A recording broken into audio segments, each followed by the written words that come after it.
Evangelio según San Mateo capítulo 6, vamos a leer del verso 1 al verso 5. La palabra del Señor dice: guardaos de hacer vuestra justicia delante de los hombres para ser visto de ellos. De otra manera no tendréis recompensa de vuestro Padre que está en los cielos. Cuando pues des limosnas, no hagas tocar trompeta delante de ti, como hacen los hipócritas en las sinagogas y en las calles, para ser alabados por los hombres. De cierto os digo que ya tienen su recompensa. Mas cuando tú des limosna, no sepa tu izquierda lo que hace tu derecha, para que sea tu limosna en secreto, y tu Padre que ve en lo secreto te recompensará en público.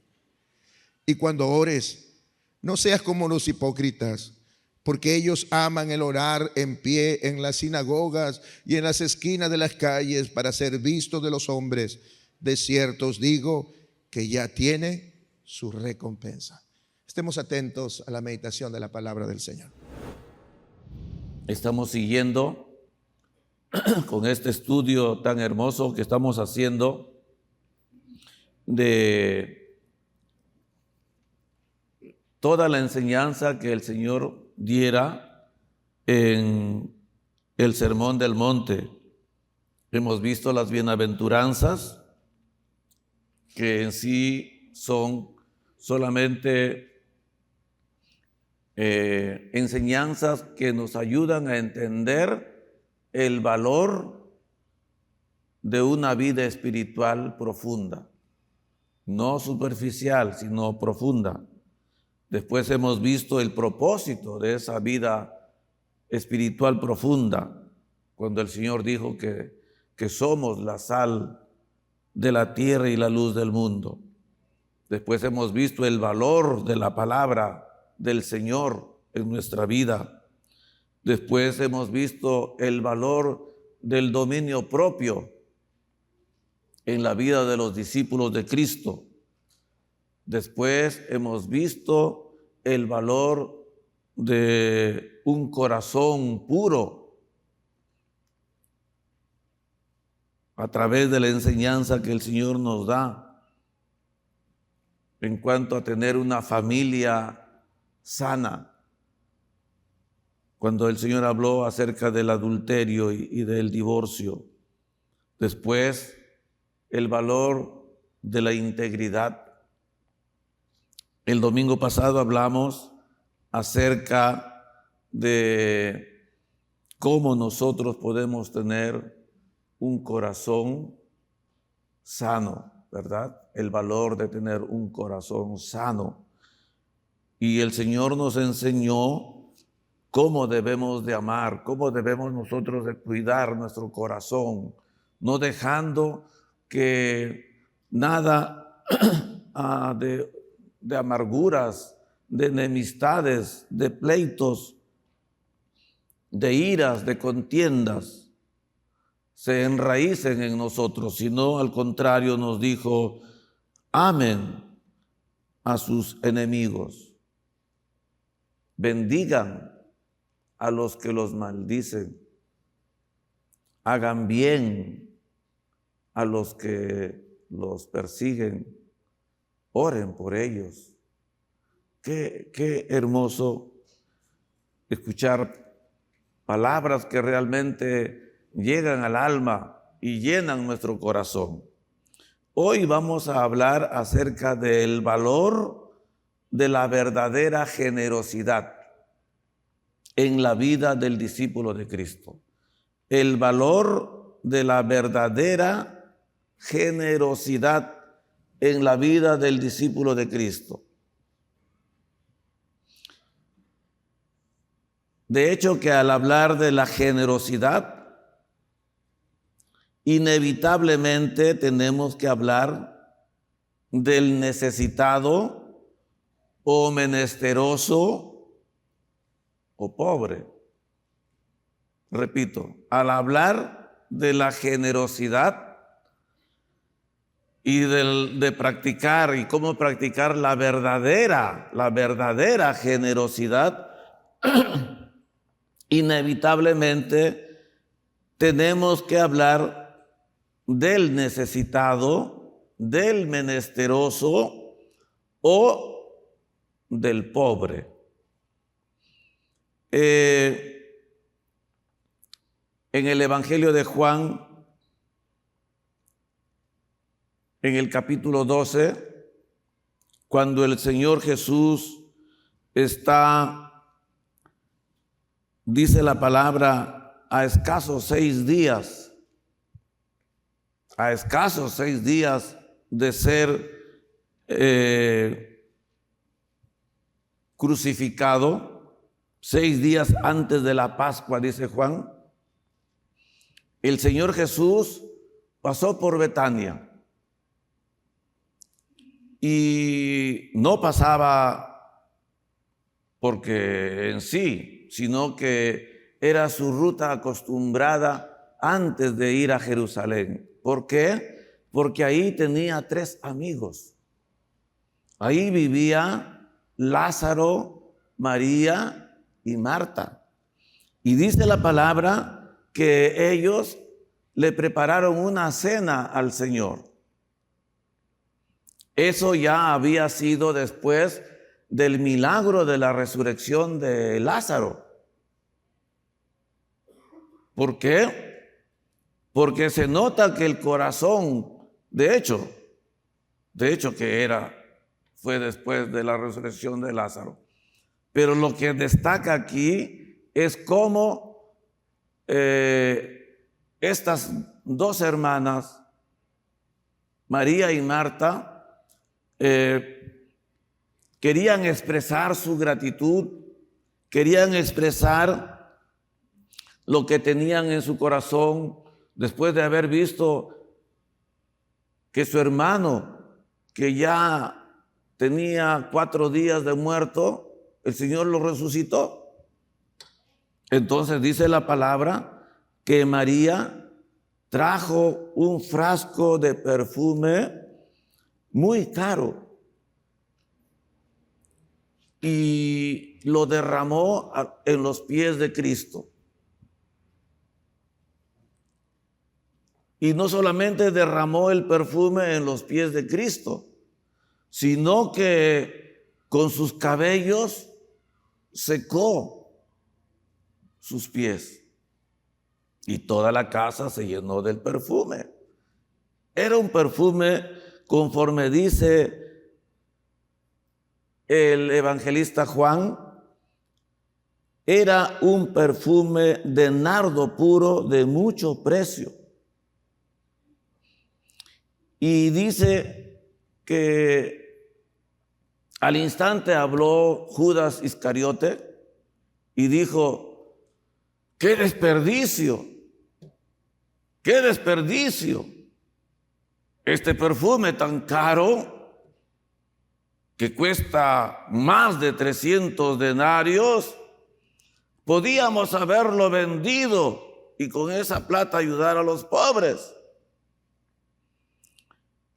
Yo solamente quiero explicarle que 300 denarios equivale al sueldo de un año.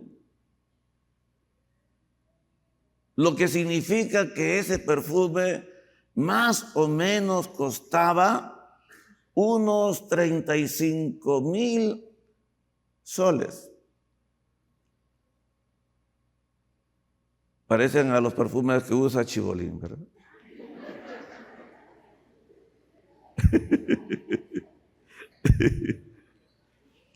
Pero ese perfume dice que costaba más o menos $10,000. Entonces no era cualquier perfume, era de nardo puro de mucho precio. Pero esto motivó a que el Señor dijera una frase que revela una gran verdad. El Señor dijo, cuando sucedió esto y el rumor, ¿no?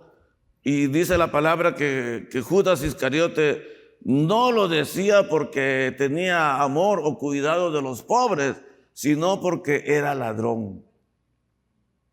Y cada vez que había plata en la bolsa, él sacaba y robaba. Entonces el Señor, cuando escuchó eso, dijo: déjala, porque para el día de mi sepultura ha hecho esto. ¿Saben por qué? Porque a los pobres siempre los tendrán con ustedes. Esa es la gran verdad. A los pobres siempre los tendrán con vosotros, mas a mí no siempre me tendréis.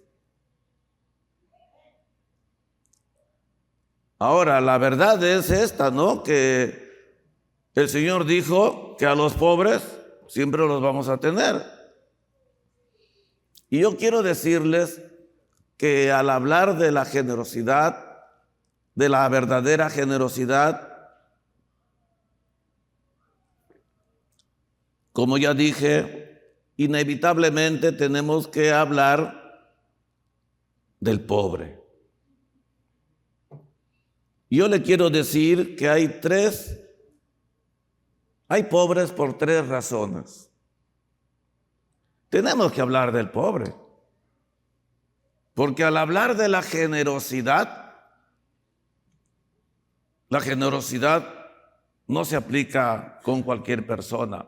La generosidad está casi siempre dirigida al menesteroso. Y si uno se pone a pensar, ¿por qué hay pobres? Yo le quiero decir que en la palabra del Señor nosotros encontramos al menos 3 razones por las cuales lo hay. Una de las primeras razones por las que hay pobres en la tierra y en todo lugar es por la negligencia,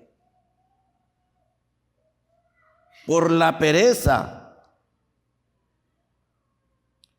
Dice Proverbios 13:23 que hay comida en abundancia en el campo de los pobres. Hay comida en abundancia en el campo de los pobres, pero se pierde por falta de juicio, de cabeza. Reina Valera lo dice siempre en el sentido poético, dice: hay mucho pan en el barbecho, en el campo de los pobres, pero se pierde porque el hombre no tiene cabeza, por negligente, por haragán. Primera razón. La segunda razón es por creación de Dios. Ahora, esto no significa que usted va a decir: Dios me creó pobre y ese es mi destino. No estoy diciendo eso, ni tampoco la Biblia enseña eso. Dice la Biblia que muchos hemos nacido, y yo soy uno de ellos, hemos nacido pobres, pero con el gran encargo de Dios de aprender a salir de la pobreza. El gran desafío que Dios puso delante de nosotros, a todos aquellos que hemos nacido pobres, era que aprendamos a salir de ese círculo vicioso de la pobreza. Y gloria al Señor, que muchos con la ayuda del Señor lo hemos logrado. Por creación dije, porque eso lo dice Proverbios 22:2. Y la tercera razón por la cual hay pobres es por causa del pecado. Lo dice también Proverbios 22:6. Dice que el que oprime al pobre se empobrecerá. El que oprime, el que explota, el que abusa del pobre se va a empobrecer. ¿Por qué? Por juicio de Dios, por castigo de Dios y por causa de su pecado. Estamos hablando del pobre. ¿Por qué? Porque tenemos que hablar de la generosidad. Y yo decía, ¿cómo enfocar el tema de la generosidad sin tocar al pobre? Casi siempre van en paralelo, la generosidad y el pobre. En la Biblia encontramos hombres que buscaron ser librados de la pobreza.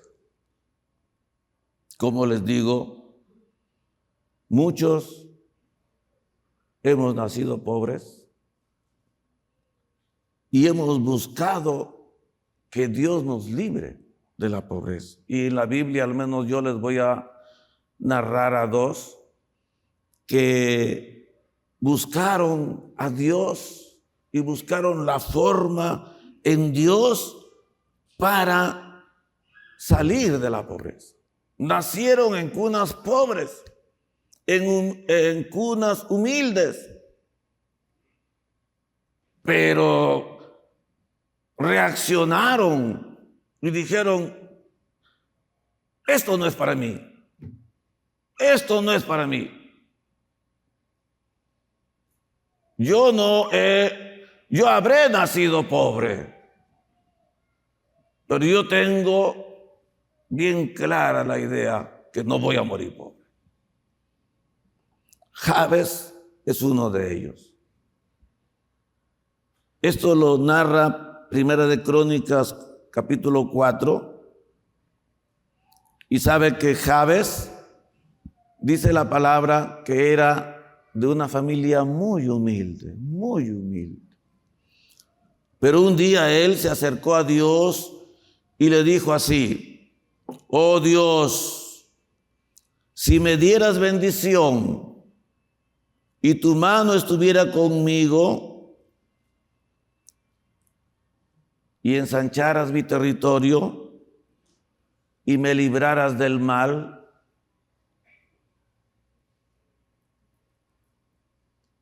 y empezó él a orar y a buscar a Dios. 3 cosas tenía bien claras en su cabeza. Él decía: Dios, tú tienes que bendecirme. Segundo, tu mano tiene que estar conmigo y solo tú me puedes proteger. Otro hombre es Jacob. Jacob, como cuenta Génesis 28, cuando estaba huyendo de su hermano Esaú, después de haber usurpado la primogenitura, y estaba camino a Harán a refugiarse en la casa de su tío Labán, dice que llegó a un lugar, camino de Beerseba hasta Harán. Es un camino bastante largo. Y a pie. Y con su mochila. Solamente. Llegó a un lugar y entonces cayó la noche, agarró una piedra, lo puso de almohada. Mire, una piedra, lo puso de almohada y se durmió. Pero en la noche Dios le dio una visión. Él vio una escalera por donde bajaban y subían ángeles. Y Dios le habló en medio de ese sueño. Y entonces le dijo: yo soy Jehová, el Dios de Abraham, tu padre, y el Dios de Isaac. La tierra en que estás acostado te la daré a ti y a tu descendencia. Será tu descendencia como el polvo de la tierra y te extenderás al occidente, al oriente, al norte y al sur. Y todas las familias de la tierra serán benditas en ti y en tu simiente. Jacob estaba soñando y estaba recibiendo una visión. Cuando él despierta y dice, oh, este lugar no es más que casa de Dios y puerta del cielo. Y le puso como nombre Betel.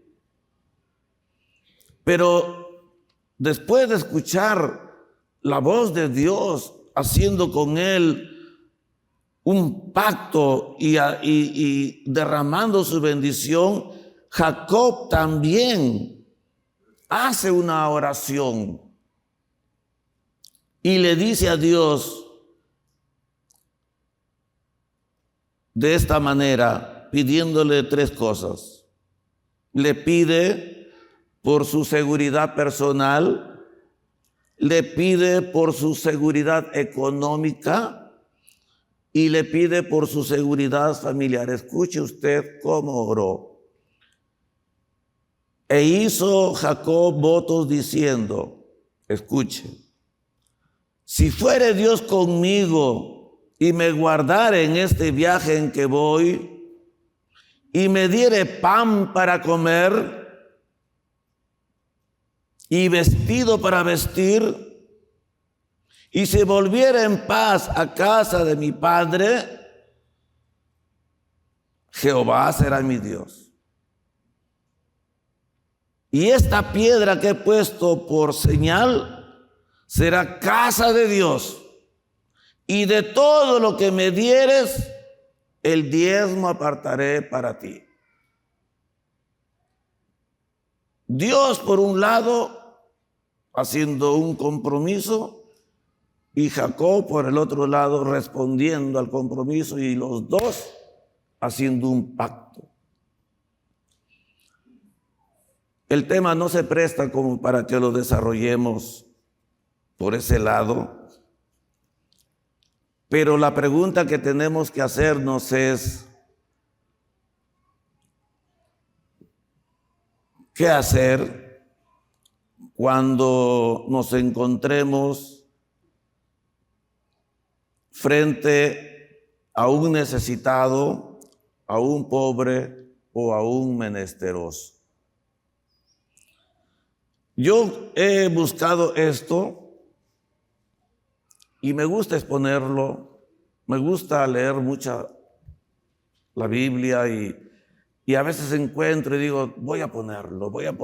¿Por qué? Porque esto va a ilustrar, va a llenar el corazón, habla nuestro corazón, porque es la palabra de nuestro Señor. Pero estos dos hombres, Jabes y Jacob, son solamente dos hombres en la Biblia dentro de muchos que no se conformaron con la pobreza. Si lo ilustráramos a Jacob, usted lo vería con su palito y con su esto andando por el desierto. Pelado. Solamente con lo que tenía puesto. Y con unos cuantos sanguchitos allí para comer. Pero cuando se trató de enfrentarse a la vida, entonces ellos reaccionaron de una forma aleccionadora. Dijo el Señor Jesús, a los pobres siempre los tendréis entre vosotros. Y yo quiero hablar de esto porque yo sé que vivimos en medio de mucha gente pobre. Ojalá haya un día en que hablemos más ampliamente. Pero ahora estamos hablando del otro lado, mirando la generosidad, mirando cómo reaccionar frente a estas personas. ¿Qué hacer cuando nos encontremos frente a un necesitado, un pobre o un menesteroso?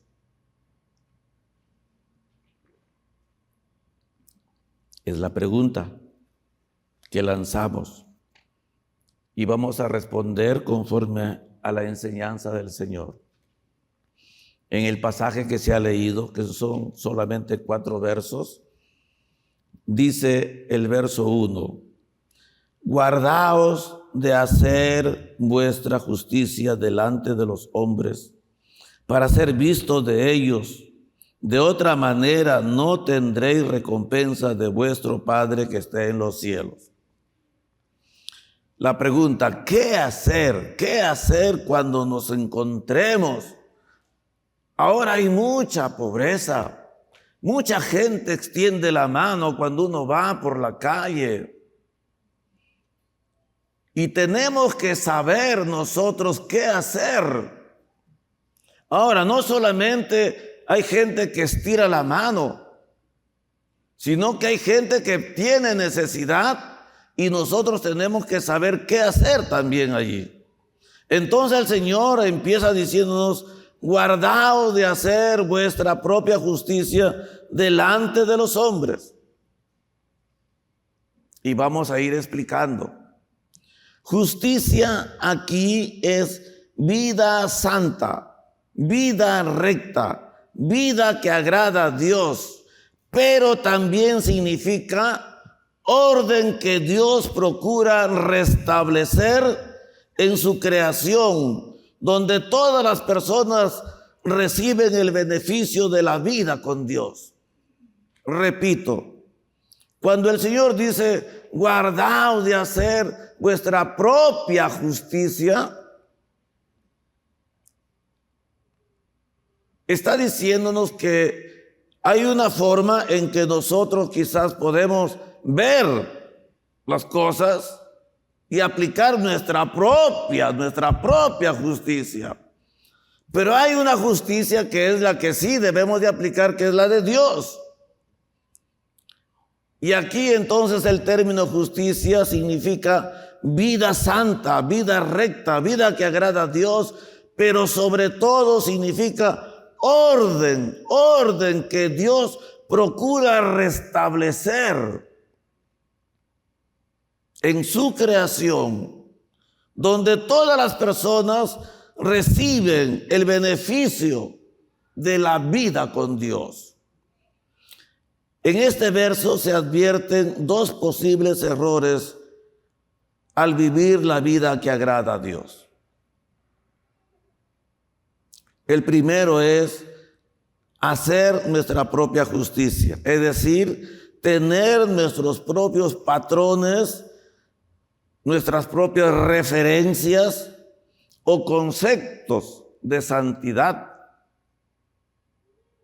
nuestra propia justicia, algo que nosotros creemos correcto, algo que yo puedo manejar a mi criterio, mi justicia.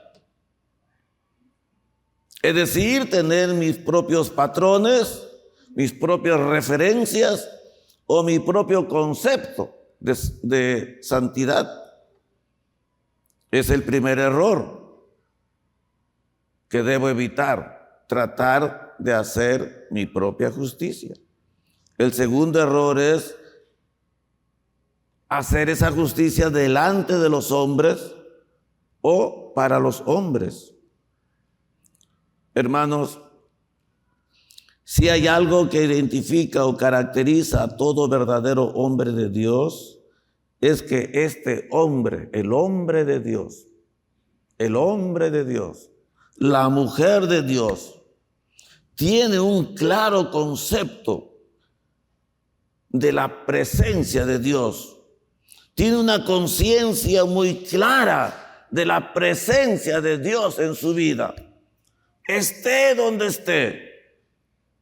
esté metido en su cuarto, bajo 4 paredes, o esté en el mercado rodeado de una multitud, Él sabe que siempre anda delante de la presencia de Dios.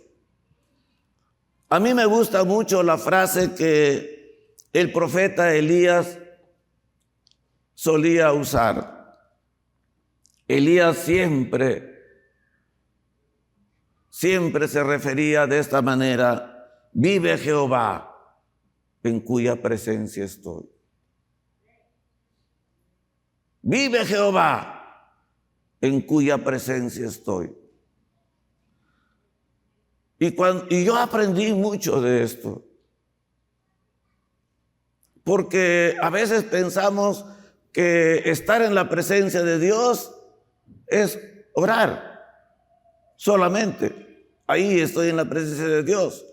O qué sé yo, cuando doblo mis rodillas y me voy a la presencia del Señor. Pero un servidor yo aprendí que no necesariamente tengo que estar de rodillas para estar en la presencia del Señor. Cada minuto, cada segundo de mi vida tiene que estar en la presencia del Señor. Cada minuto, cada segundo, esté donde esté, yo debo tener muy presente y ser muy consciente de que estoy y vivo en la presencia del Señor. Ese concepto lo tenía Elías y se lo enseñó a Eliseo, su discípulo. Cuando usted lee la historia de Elías y de Eliseo, resulta que Eliseo repite las mismas palabras. Vive Jehová, en cuya presencia estoy. ¿De quién lo aprendió? De su maestro, de su mentor, del que estuvo a su costado.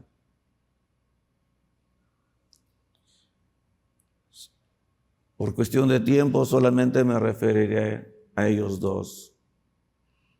Y por eso el Señor aconseja y dice: guárdense, cuídense de hacer vuestra propia justicia y de hacerla delante de los hombres. ¿Por qué? Porque no se trata de hacerlo delante de los hombres, sino delante del Señor.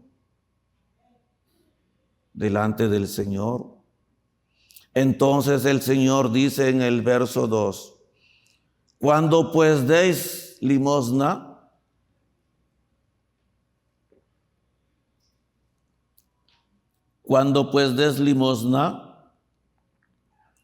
no hagas sonar trompeta delante de ti, como hacen los hipócritas en las sinagogas o en las calles, para ser alabados por los hombres. De cierto os digo que ya tienen su recompensa. Repito, dice el verso 2. Cuando pues des limosna, es decir, cuando estés frente a un pobre y quieras darle algo, aquí el término limosna es sinónimo de generosidad. Cuando des limosna, no hagas sonar trompeta delante de ti, como hacen los hipócritas en las sinagogas y en las calles para ser alabados por los hombres. De cierto os digo que ya tienen su recompensa. Y yo le quiero decir, amado hermano, que la santidad, aunque se vive delante de Dios, la santidad, la vida recta, aunque se vive delante de Dios, es vista por los hombres.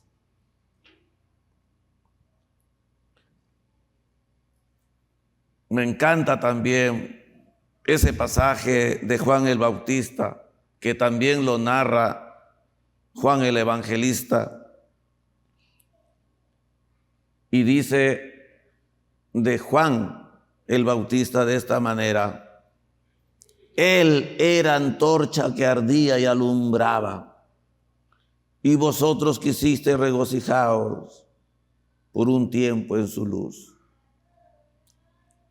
Él era antorcha que ardía y alumbraba. Yo no sé si usted pesca las cosas, pero cuando el Señor Jesús se refiere a Juan el Bautista, dice: Juan el Bautista, una antorcha que ardía, que se consumía y que alumbraba y que daba gusto estar a su lado, regocijándonos por un tiempo en su luz. La santidad, como digo, aunque se vive delante de Dios, es vista por los hombres. Los hombres reconocen si nuestra vida es una antorcha que arde, que se consume, que alumbra. Usted debe notar si la gente, cuando usted está ahí, se regocija, o se corre de usted, o se asusta, o le teme. Usted tiene la respuesta. Y como dije, limosna aquí es sinónimo de generosidad. Y la generosidad es una de las cosas más difíciles de ocultar o esconder. Podemos esconder nuestros pecados, podemos esconder nuestra maldad y hasta nuestra carnalidad la podemos esconder bajo una fachada de espiritualidad. Pero no podemos esconder nuestra generosidad. Es muy difícil para el hombre ser un generoso anónimo. Es difícil.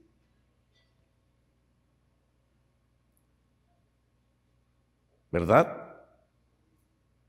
Nos gusta hacer sonar trompeta cada vez que hacemos algo bueno o damos algo. La generosidad siempre busca ser vista, siempre busca ser alabada, siempre busca ser reconocida. No podemos a veces ocultarla, no podemos tenerla escondida en el anonimato, porque esta falsa generosidad está movida por las fuentes más innobles y enfermas de nuestra naturaleza carnal y corrupta. Dice el Señor que esta falsa generosidad la practican los hipócritas.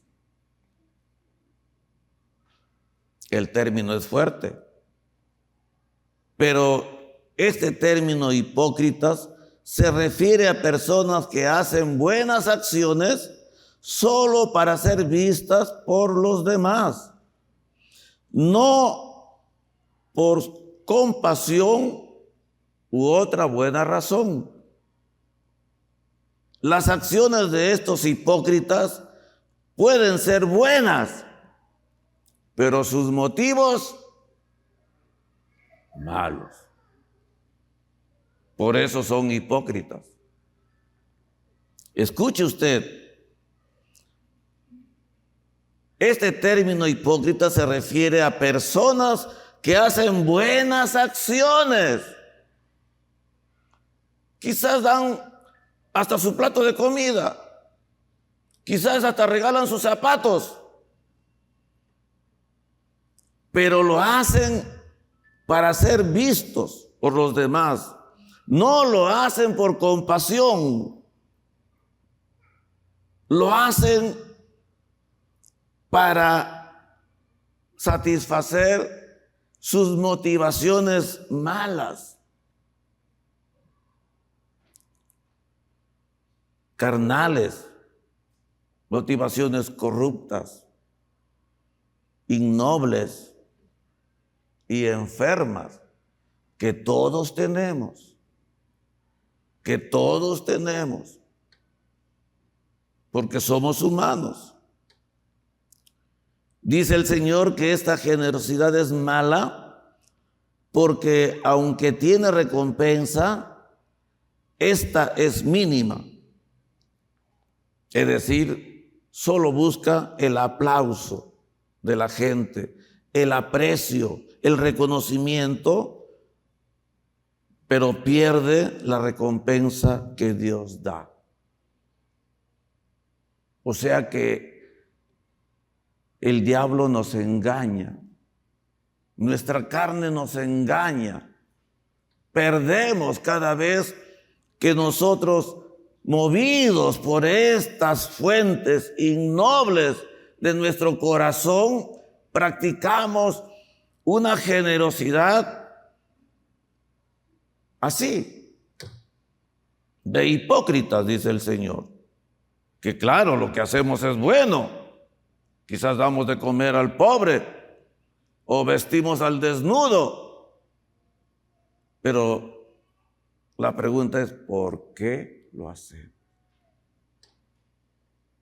¿Hay compasión? ¿Verdadera compasión? ¿Hay verdadero amor? ¿Qué estamos buscando? Estamos hablando de la verdadera generosidad. Y por eso tenemos que hablar primero de la mala generosidad. Pero hablemos de la buena generosidad. El verso 3 y 4 nos hablan de la buena generosidad.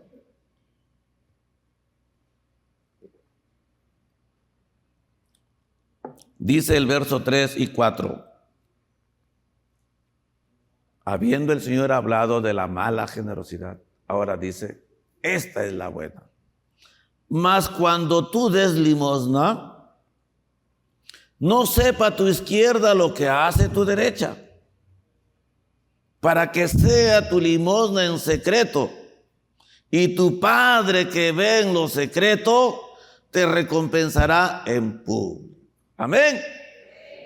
Bendito sea el nombre del Señor, porque el Señor en su sabiduría no solamente muestra lo negativo, lo malo que nos brota, que yo dije que es de esta alma viviente. Pero si mi alma viviente tuvo un encuentro con el Espíritu vivificante, entonces he sido transformado. Y ahora yo puedo practicar la verdadera generosidad. Entonces el Señor dice, mas cuando tú des limosna, y el Señor Jesucristo nos enseña a practicar la verdadera generosidad. ¿Cómo debe ser esta? En primer lugar dice, usted ya lo habrá sobreentendido, en secreto. No sepa tu izquierda lo que hace tu derecha. Lo que quiere decir el Señor es que debemos tener intenciones y motivaciones puras. Cuando dice no sepa tu izquierda lo que hace tu derecha, esconderlo todo lo que podamos. Esconderlo. Ser lo más prudente posible. Buscando que nuestras intenciones y motivaciones sean puras. Los creyentes debemos evitar todo tipo de maquinación contraria a la fe y debemos dar sin condiciones y siempre como respuesta al amor de Dios. No para satisfacer nuestro ego. No. Siempre debe ser una respuesta al amor que fue derramado en nuestro corazón. en nuestro corazón malo cayó un amor divino que ahora busca que yo me asemeje al Hijo de Dios, a Cristo. Y para asegurarnos que nuestras intenciones no sean egoístas, debemos llevar a cabo nuestras buenas acciones con discreción o en secreto, sin esperar nada. Sin esperar retribución, recompensa, amor, aprecio, amistad, beneficios, que es lo que mueve muchas veces la generosidad. Nadie da un alfiler sin pensar en sacar una barreta. Así somos. Si damos un alfiler, estamos pensando en la barreta que me va a venir después. Porque nuestro corazón es así. Pero es allí entonces donde el Espíritu Santo de Dios aplacará, anulará esas pasiones insanas de nuestro corazón. Y en segundo lugar, dice la palabra que no solamente debe ser en secreto, sino debe ser también una generosidad aprobada por Dios. Es decir, dice la palabra, tu Padre, nuestro Padre Dios, que ve en lo secreto, Él te debe recompensar. Él te debe recompensar. No esperes, no dejes que el diablo, no dejemos que el diablo nos engañe dándonos un miserable aplauso o un miserable abrazo. Porque Dios tiene más. Dios sí que sabe recompensar la verdadera generosidad. Porque nuestro Padre ve en lo secreto. Y el Padre que ve en lo secreto va a recompensarte, va a recompensarnos. Si dice la palabra que Dios creó al pobre y al rico, porque dice la palabra en Proverbios 22:2, que Dios creó al pobre, pero también creó al rico. A ambos lo creó Dios, dice. Pero una pregunta que se hace uno es, si Dios creó al pobre, ¿para qué lo creó? ¿O por qué lo creó? ¿Qué respondería usted? Si Dios creó al pobre, porque dice la palabra, Dios creó al pobre y al rico. Si usted lee Proverbios, está lleno de enseñanza cómo tratar al pobre. Dice, por ejemplo, no lo avergüences, no lo humilles, porque si tú lo humillas, estás deshonrando a su creador. Entonces, si Dios lo creó, ¿para qué lo creó? Yo le voy a leer un texto y espero que usted encuentre la respuesta. Proverbios dice así, escuche por favor. Hay quienes reparten, dan y les es añadido más. Y hay quienes retienen más de lo que es justo y vienen a pobreza. Así dice Dios. Hay quienes reparten y son generosos y dan de lo que Dios les da y Dios les añade mucho más. Pero hay quienes reciben y dicen, esto es mío, esto me ha costado mi sudor, este es mi trabajo, y lo retienen, pero no les alcanza el sueldo.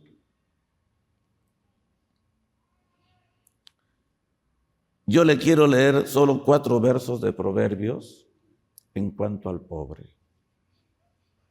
Como le digo, hay un libro en la Biblia que se llama Proverbios, que es hermosísimo y que enseña mucho en cuanto a esto. Yo le recomiendo leer el capítulo 19, capítulo 20, 21 y 22 de Proverbios, y usted va a encontrar mucha enseñanza en cuanto a cómo conducirse delante de un pobre. Pero le voy a leer 4 versos nada más. Dice, el que tiene misericordia de los pobres es bienaventurado. También dice la palabra, a Jehová presta el que da al pobre, y el bien que ha hecho se lo volverá a pagar. A Jehová da, a Jehová presta el que da al pobre. A Jehová presta el que da al pobre. No dice que le presta al pobre. A Jehová presta el que le da al pobre. Y yo quiero enseñarle algo en cuanto al pobre que, déjeme enseñarle. Al pobre no se le presta. Porque si no, usted se mete en problemas. Al pobre se le regala, se le da, nunca se le presta. Por eso la palabra dice, el que da al pobre, a Jehová le presta. Y Jehová, y el bien que ha hecho se lo va a devolver Jehová. Dice también la palabra, el que cierra sus oídos al clamor del pobre, él también clamará y no será oído. ¿Qué le parece? Dice también la palabra, el ojo misericordioso será bendito, porque dio de su pan al indigente. El ojo misericordioso será bendito. ¿Por qué? Porque dio de su pan al pobre. Conclusión. Aprendamos a practicar la verdadera generosidad. No hay que tener en abundancia. No hay que tener de tal manera que nos sobre para ser generoso. Hay que equilibrar las cosas. Me gustó mucho eso que yo encontré, que justicia no solamente es vida santa, vida recta, vida que agrada a Dios, sino también es orden que Dios procura restablecer en su creación. Hermanos, algunos de nosotros hemos nacido con una estrella en el corazón, de tal manera que nada nos vence, que nada nos gana, que por más que hayamos nacido debajo de un puente, nunca nos hemos conformado con eso y hemos sabido salir adelante. Pero hay de todo. Hay de todo en la vida. ¿Y por qué está el pobre a nuestro lado? ¿O para qué? ¿Para qué? Para practicar la verdadera generosidad. No para lucir nuestros logros, no para lucir lo que tenemos, sino para equilibrar la balanza. Es lo que Dios quiere, restablecer su orden. Y hermano, a los pobres siempre los tendremos. Pero dice el Señor, mas tú cuando des, no sepa tu izquierda lo que hace tu derecha, para que tu generosidad sea en secreto. Y tu Padre que ve en lo secreto, Él te va a recompensar en público. Se está hablando de cosas espirituales. Y el valor de las cosas espirituales se hace evidente solamente cuando hay fe para apropiarse de esa promesa. Cuando dice el Señor, sé generoso, no hagas sonar trompeta, hazlo en secreto. Hay quien da y recibe más y tiene mucho y sigue recibiendo y tú dices, ¿por qué tiene este tanto? Yo no tengo. Yo te pregunto, ¿tú sabes dar? ¿Has aprendido a dar? Más bienaventurado es dar que recibir. Por eso dice la palabra, bienaventurado el hombre que sabe dar. Dichoso, bendito. Hay quienes retienen más de lo debido por el egoísmo y eso los trae a pobreza. Esto es espiritual. Es un valor espiritual lo que está hablando el Señor. Y esto se mueve por la fe. Si queremos aprovechar de estos beneficios, practiquemos en fe. Porque lo primero que te va a decir tu carne, ¿cómo vas a dar si no te alcanza? Si no tienes ni para ti. Eso es lo que te va a decir nuestra naturaleza. No. Porque tú no tienes. Porque acaso te alcanza. Más bien dile que te den. Pero tú, movido por tu amor a Cristo y nosotros movidos por nuestro amor a Cristo, tenemos que dar y por la fe apropiarnos de esta bendición que Dios sabe dar. Él recompensará, dice la palabra. Amén.